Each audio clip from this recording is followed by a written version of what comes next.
Hello friends, नमस्कार। This is के P Singh. Nationalism India in India class 10 social science के जो लास्ट टॉपिक जो बचे हुए हैं उनको लेके मैं आज आपके सामने प्रेजेंट हो रहा हूँ। इसमें जो पहला टॉपिक है हमारा डिमांड्स ऑफ द दलित्स, ठीक है। सेकंड है Poona pact and sense of collective belonging. तो ये तीन टॉपिक हमारे बचे हुए हैं, तो इनको हम आज फटाफट कंप्लीट कर रहे हैं। तो छोटा सा चैप्टर है, मैं जल्दी जल्दी कोशिश करता हूँ। डिमांड्स ऑफ द दलित, जब सिविल डिसोबीडियंट मूवमेंट चल रहा था, during the course of the civil disobedience movement, many Dalit leaders separately demanded the reservation of the seats in the educational institution and separate electorate for the legislative council। तो इनकी दो demand थी, एक तो reservation जो है seats का reservation का एजुकेशनल इंस्टीट्यूशन में, और एक जो लेजिस्लेटिव काउंसिल थी उसके लिए उनको एक सेपरेट इलेक्टोरेट चाहिए था। तो ये दो डिमांड थी, ठीक है। ये दो डिमांड थी दलित्स की। जब दलित्स ने ये डिमांड की तो गांधी जी को थोड़ा ठीक नहीं लगा, और गांधी जी ने started fast and to the death for opposing the demands of the separate electorate for Dalits.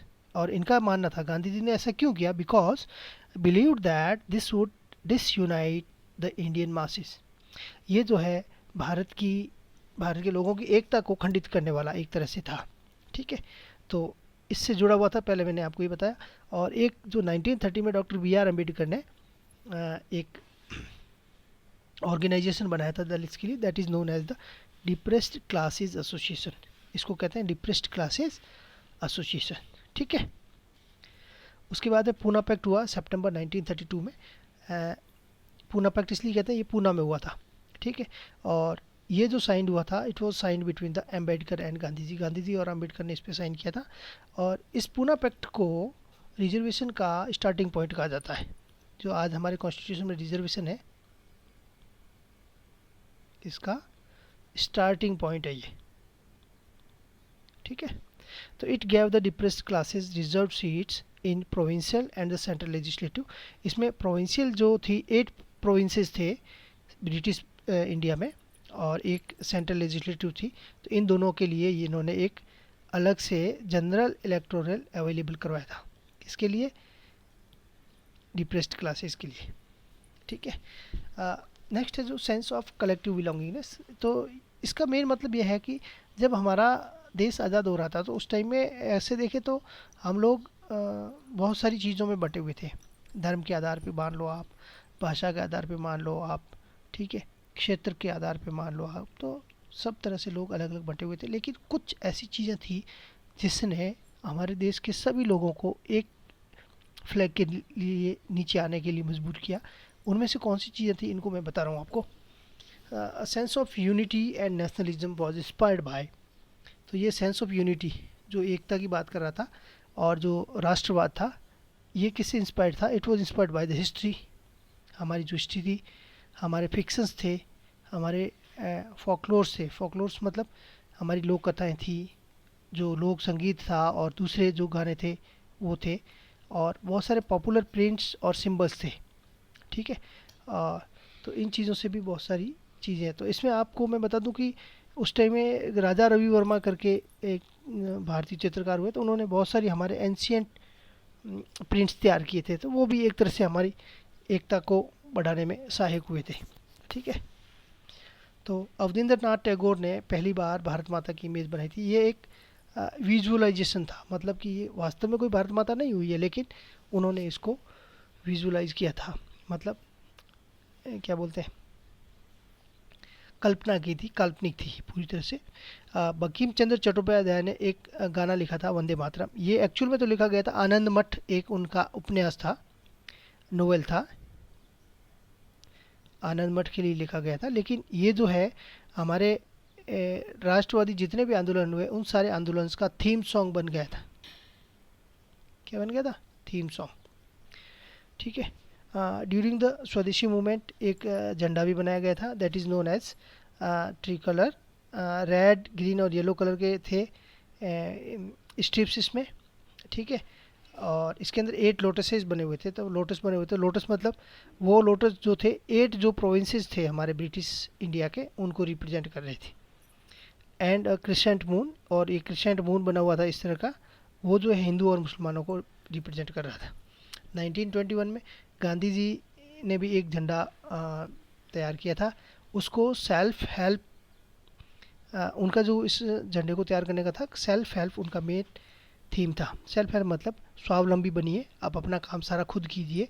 और उसके लिए उन्होंने क्या किया था, इस फ्लैग के सेंटर में स्पिनिंग व्हील, जो अभी हमारा अशोक चक्र लगा हुआ है ना, उसकी जगह पे वहाँ पे उस टाइम में गांधी जी ने एक चरखा लगाया था।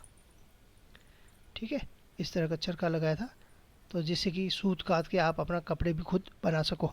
ठीक है, और जितना भी हमारा एंशियंट डेवलपमेंट था उसके ऊपर क्या कि उस टाइम में बहुत सारी रिसर्चेज हुई थी, तो उन रिसर्चेज में सामने आया कि हमारा इंडियन आर्किटेक्ट बहुत ही रिच है, हमारी साइंस और मैथमेटिक्स एंशियंट टाइम में बहुत रिच थी, हमारा रिलीजन और कल्चर बहुत रिच है, हमारा जो एंशियंट लॉ और फिलोसफी थी वो भी बहुत रिच हुआ करते थे, क्राफ्ट ट्रेड। और इससे क्या हुआ, लोगों को एक अपनी हिस्ट्री के ऊपर प्राउड फील होने लगा, और उसकी वजह से इन लोगों ने क्या किया, सभी लोगों ने यूनाइट होने का निश्चय किया।